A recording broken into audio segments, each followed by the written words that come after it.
This episode of The Future is Ancient is brought to you by Serenity Strands.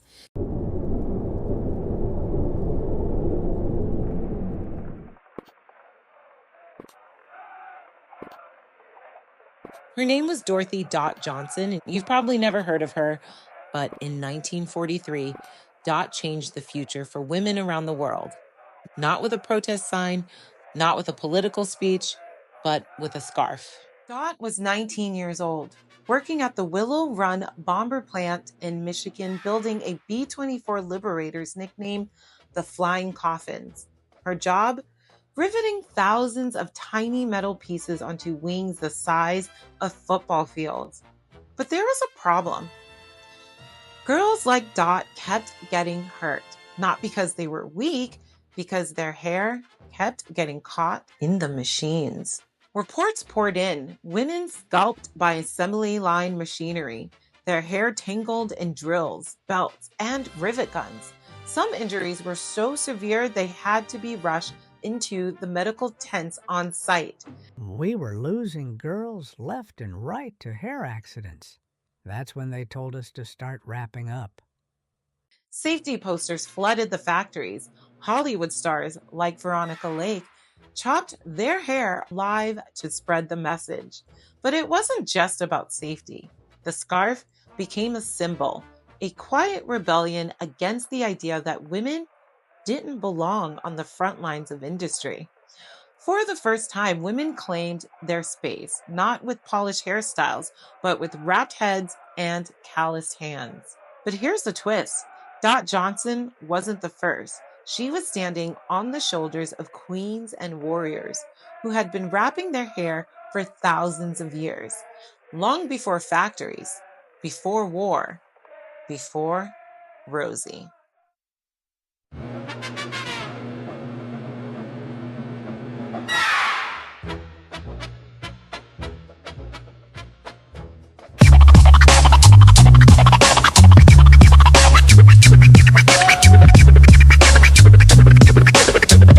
I check scrolls in my hand, tech in my voice, 11 labs on the mix.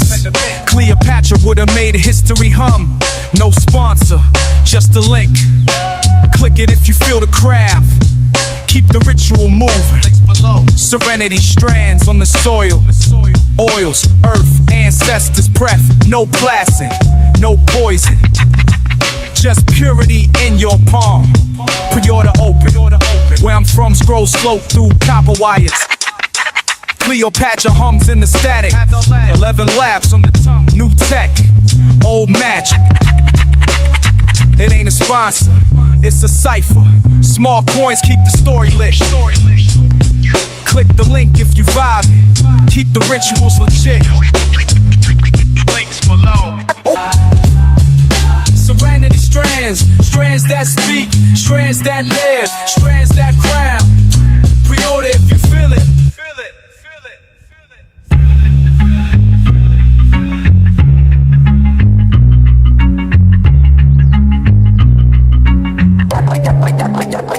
Serenity strands. Shop.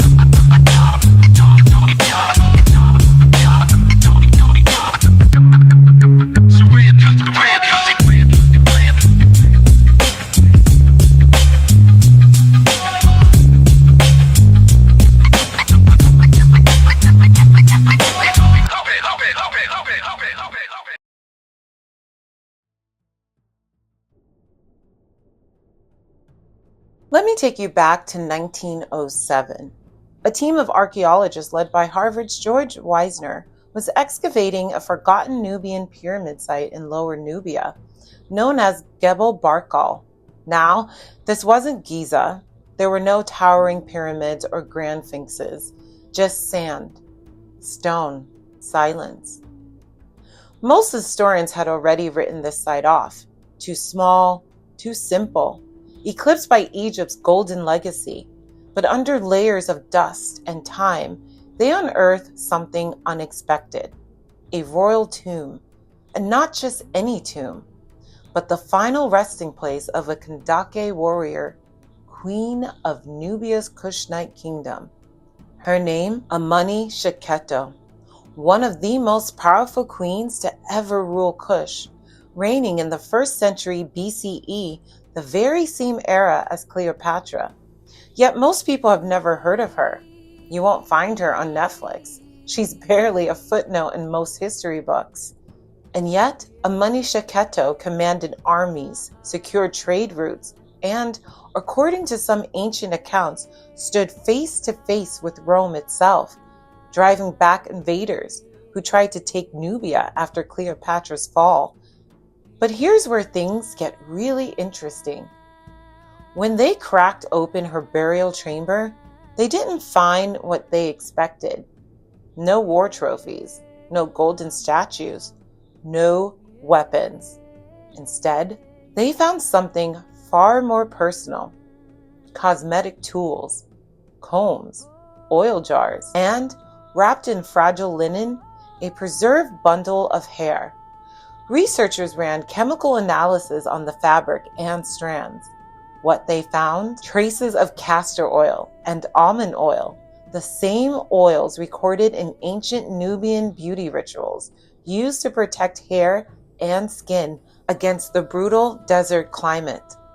Those oils had soaked deep into the linen, preserving hair for over 2,000 years. Now pause for a second. Imagine standing there, holding not just the remains of a queen, but evidence of her living ritual. A ritual that wasn't about vanity. It wasn't about luxury. It was about survival. And it was about legacy. She knew something most of us forgot. If you want something to last, you protect it. And that's exactly what she did. But here's what most people don't know. This wasn't just a Nubian thing. Over 500 miles north, the Ebers Papyrus dated 1550 BCE recorded almost identical recipes. Egyptian medical scrolls described hair and skin treatments using castor oil, almond oil, fenugreek, henna, rituals used by queens, priestess, and healers long before Cleopatra made them famous. And these recipes, they didn't die with Cleopatra. They didn't disappear with Amunishaketo. You'll find them today in Jamaican households, in Haitian kitchens, in Indian bridal traditions, and yes, in my own family's recipes. The very same oils I use in my Serenity Strands shampoo bars, inspired by those ancient formulations. You see, Nubia wasn't an exception. It was part of something much larger. A living map of hair rituals stretching across continents and centuries. From the deserts of Egypt to the monsoon-soaked villages of India to the castles of medieval Europe, all the way to my family's Haitian kitchen. And the deeper I looked, the clearer it became. Hair wrapping wasn't just cultural. It was scientific. It was spiritual. And it was happening everywhere. Let me show you just how deep this thread runs.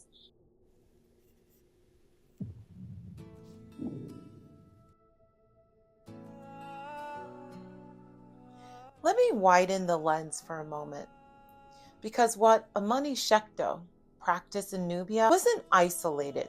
It was part of a vast, interconnected web of ancient wisdom stretching far beyond the Nile. In fact, tucked away in the palm leaf archives of Kerala, India, researchers discovered a story, part history, part legend, that carries a haunting resemblance. It's the story of Princess Sura.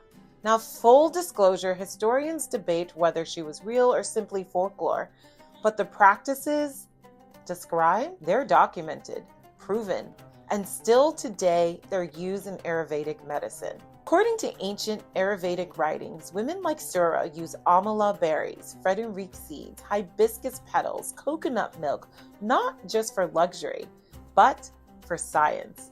These botanicals were applied to nourish the scalp, thicken strands, and shield hair from the scorching tropical sun. And here's where it gets fascinating. Sura, as the story goes, didn't just wrap her hair in silk for beauty. Silk was chosen for its tridoshic balance, a quality described in Ayurveda as protecting all hair types by reducing friction and locking in moisture. But legend says those silk wraps also hid something else: coded messages. Whispers claim Sora used her hair wraps to smuggle secrets during times of political unrest, turning a beauty ritual into a quiet act of resistance. That's not where it stops. Across West Africa, women tied gele and duku, not just for ceremony, but to lock in moisture into their braids with shea butter and palm oil. A daily ritual of protection passed from mother to daughter. In medieval Europe, noble women covered elaborate braided hairstyles with lace caps and silk bonnets, keeping them intact for days, sometimes weeks. What looked like fashion was really preservation. And in ancient Japan, geishas wrapped their camellia oil-treated hair in silk to protect their craft. Because letting frizz or damage show wasn't just inconvenient, it was considered dishonorable. And that's where my own story intersects with this global timeline. I didn't grow up knowing every single piece of this history, but I did grow up surrounded by the echoes. My mother rejected chemical shortcuts, teaching me to love the hair I was born with. My father, a holistic doctor, taught me that what we put on our bodies is just as vital as what we put in them. And years later, a simple reminder from my cousin: hey, do you remember how grandma used to mash avocado into her hair? That's when everything clicked. I started researching mixing oils like castor, almond, Fred and Reek, amala, you name it. The very same ingredients listed in ancient Egyptian and Ayurvedic scrolls, formulas dating back thousands of years. I wasn't just making shampoo bars in my kitchen. I was reviving my ancestors' recipes and what they have already perfected, because these oils, these wraps, these practices, they don't belong to just one person, one country, or one time in history. They belong to us all. And every time you tie a scarf, every time you choose protection over damage, you're part of that legacy too. But don't get it twisted. This isn't just about tradition. It's about survival. And the science proves it.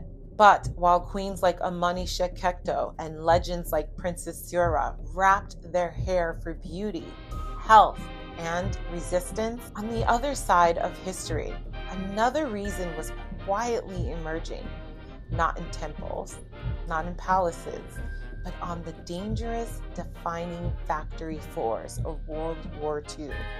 And in just a moment, I'll show you what really happens to your hair under a microscope and why it matters more than you think.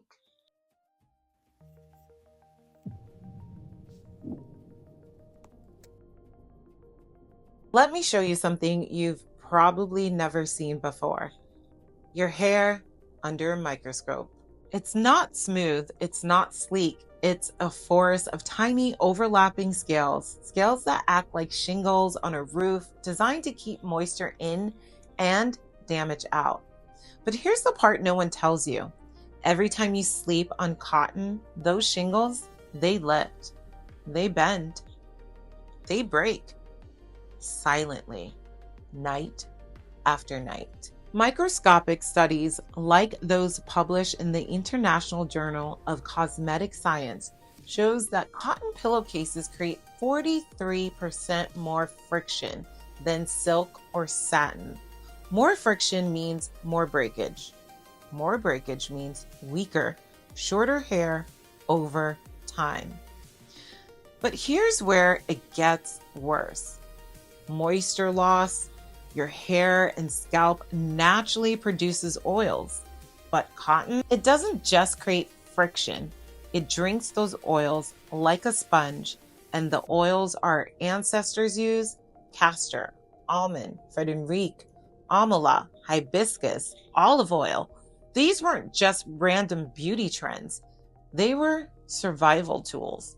used to seal moisture deep into the hair shaft. But sealing only works if the hair stays protected. Egyptians knew this, Nubians knew this, women in India knew this, and the women in your family, whether they were wrapping their hair in silk, satin, linen, or lace, they knew it too, because hair protection isn't new, it's ancient. And yet, most people still sleep on cotton. Most people still wake up with split ends, wondering why their hair won't grow past a certain length. But you don't have to be most people, because now you know the science and the history. And in just one moment, I'm going to show you how head wrapping didn't just stay in bedrooms or ancient palaces, it made its way to battlefields and assembly lines. Stay with me.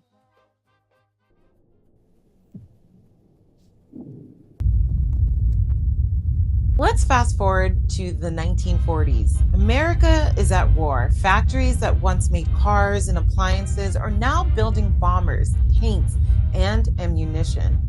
And for the first time in history, millions of women flood the workforce, including a 19-year-old Dorothy Dot Johnson. Dot worked at the Willow Run bomber plant in Michigan, home of the B-24 Liberator, the largest bomber of World War II. Each plane took over 1 million rivets to build. And Dot, she was one of thousands on the line riveting metal pieces faster than the eye could follow. But there was a hidden danger no one saw coming. Hair. Long hair caught in the machines. Girls scalped on the factory floor. Newspaper headlines in 1942 warned of hair accidents becoming a safety epidemic. Mae Cryer, one of the real-life Rosies, later said in interviews, "We were losing girls left and right to hair accidents. That's when they told us to start wrapping up. And just like that, the headscarf became law on the line." Safety officials plastered posters everywhere. Hollywood got involved. Movie star Veronica Lake, famous for her peekaboo hairstyle, cut her hair live on air, telling women across America to tie it up. And then came Rosie. The polka dot scarf, the rolled up sleeves, the clenched fist. Rosie the Riveter wasn't just a poster, she was a revolution. Because women weren't just filling in for men, they were rewriting the rules. But here's the part nobody talks about. Dot Johnson, she wasn't the first. Rosie wasn't the first. Women had been wrapping their hair for thousands of years, long before factories, long before the war, and long before America even existed. From Nubian queens and Egyptian healers to West African traders to Indian brides to medieval European women wearing lace bonnets to bed, hair wrapping was already a global tradition. It wasn't born in the 1940s. It was simply reborn in front of the world's eyes. And today, we still do it in different fabrics with different styles, but for the same reason. Because we know something worth keeping. But the question is, how did something so universal, so ancient, become boxed in as just a trend? Or worse, a niche practice only for certain hair types? I'll tell you the truth. And once you hear it, you won't unsee it. Stick with me.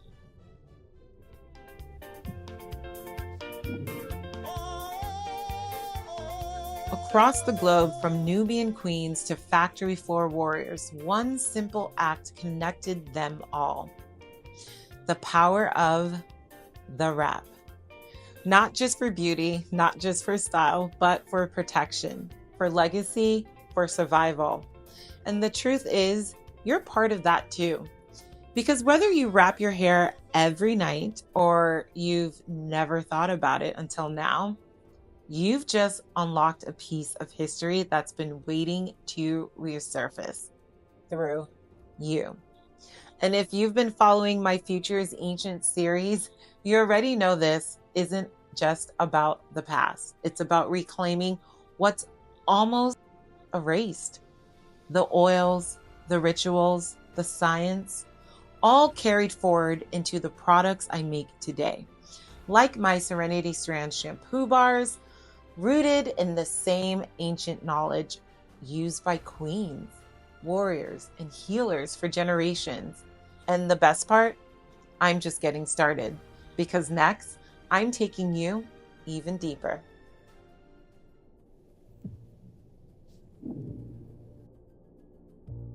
I was in a shop the other day when I saw a photo that stopped me in my tracks. A woman standing strong, wearing a simple red headscarf. Something about it just stuck with me. Maybe because if you've been following this channel, you know I have a deep love for history, not just the past, but how it connects us to today and even the future. That scarf wasn't just fabric, it was a symbol, a link, and a chain stretching back thousands of years. And it made me wonder, where did this tradition come from? And why do we continue to do it today? Think about it. When you get ready for bed, you cleanse, you moisturize, and maybe you wrap your hair in a silk or satin scarf, or maybe you sleep on a silk pillowcase. And if you don't, well, by the end of this video, you may just want to. Because here's the thing, women all over the world have been doing this for thousands of years. Yet today, if you're like me, many of us do it without thinking. Why have women across centuries, across cultures, protected their hair this way? Is it just a habit, or is it something deeper, something scientific, something cultural, something powerful? Because here's the truth. Headscarves aren't just about style, they're about science, protection, culture, and survival. This practice has lasted thousands of years because it works. But what if there's even more to uncover? What if hidden in this simple tradition are ancient mysteries waiting to be revealed?